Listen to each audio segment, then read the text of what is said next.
1 minute ago. Max Holloway doesn't need a Conor McGregor rematch, but he definitely wouldn't say no to the guaranteed payday that comes when you share the Octagon with the biggest superstar in mixed martial arts. McGregor remains one of the most dangerous fighters in the world, but he is always going to be the subject of more call-outs than anyone else just due to his unprecedented drawing power. We've seen Nate Diaz's infamous "you're taking everything I've ever worked for, motherfucker." Eddie Alvarez took a different approach when he followed up his UFC lightweight title win by begging for an easy fight like Conor McGregor, and most recently, Donald Cerrone claimed he was just waiting for McGregor to accept his challenge, which the Irishman seemingly did earlier this month. Many believe that Cerrone makes the most sense for McGregor's next outing, but surely we have to reward the creativity Max Holloway displayed on the UFC featherweight champions trip to Ireland last weekend. Without mentioning McGregor by name, Blessed took plenty of shots at the Dubliner over the past few days and endeared himself to many Irish fans in the process. Holloway's first port of call was to fire a subtle dig at McGregor's new business venture, his Proper 12 whiskey. The Hawaiian visited the Jameson distillery in Dublin, and in his praise for Ireland's most famous spirit veiled criticism of McGregor's rival brand.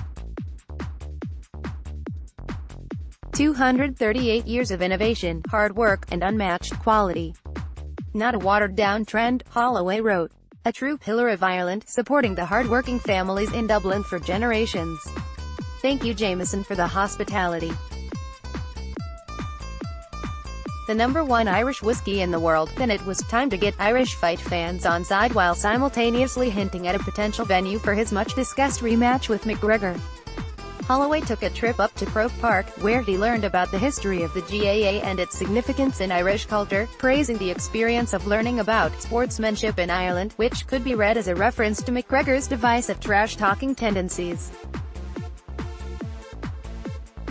With those two social media posts, Holloway could have rested easy, content that he had accomplished what he'd set out to do during his trip to these shores.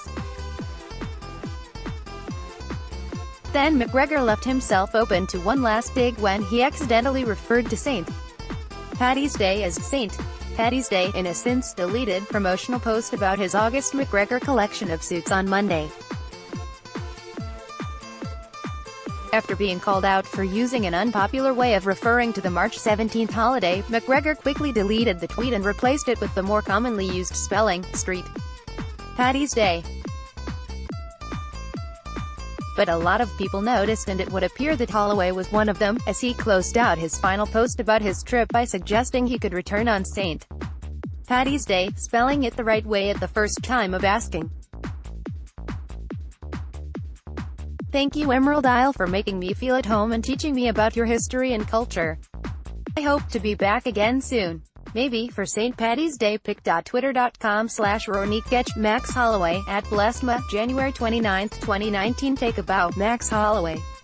Share article.